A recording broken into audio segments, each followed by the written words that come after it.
So there are the 5 keys to ultimate health. And if you listen to my talks, if you read my books, everything's in 5s. Think of it logically. You have 5 digits, you have 5 senses. There are 5 seasons if you count Frankie Valley. Everything is in 5s. So let's go through them. Firstly, take the test. We now have very good tests to screen you for all common diseases. Number 2, quitting addictions. You cannot be healthy and smoke.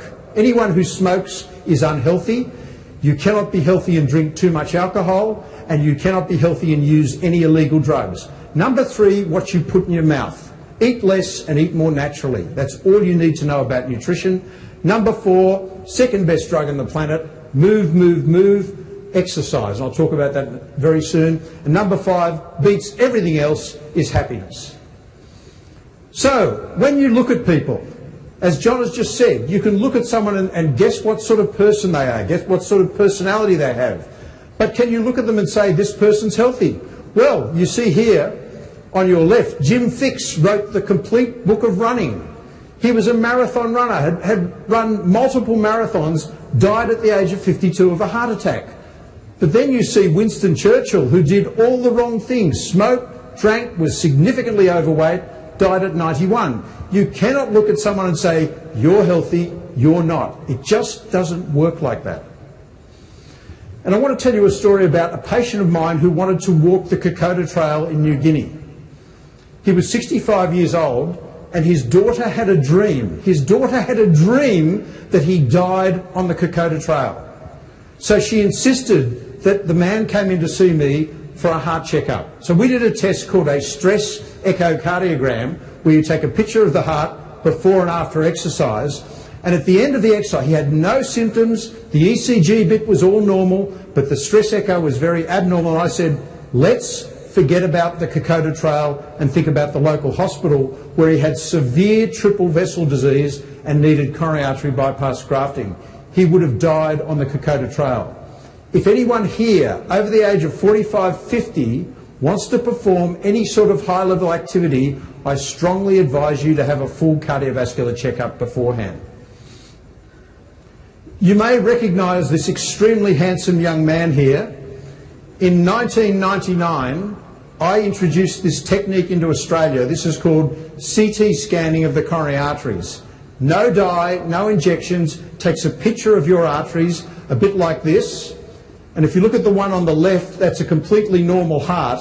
As muck builds up in the wall of your arteries, you develop more calcium in your arteries, and we do a coronary calcium score. Now, once it's over like that, which is a score above 400, that is what I call the don't read Tolstoy ranking, stick to small pamphlets.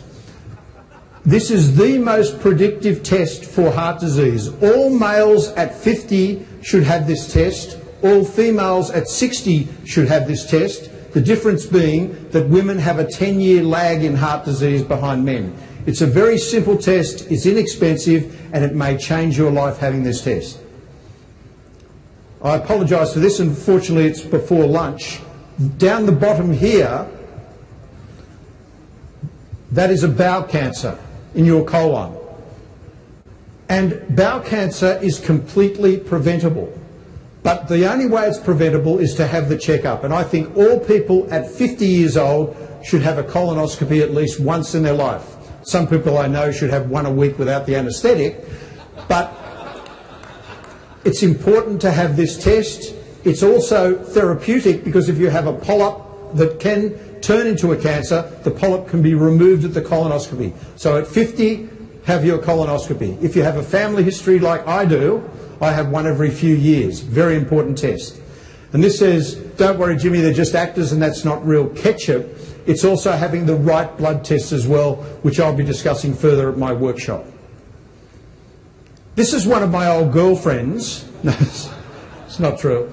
This is the face of a smoker. There's nothing glamorous about smoking. It kills people. That's all it does. I should shut up because it's very good for my business. I see a lot of people for a very short period of time. Come the revolution, I'm running the show, cigarettes will be banned. You have no right to smoke in front of anyone else. You have no right to smoke in front of children. That's called child abuse. And I want to tell you, I don't think you have any right to smoke anyhow if you have someone who loves you.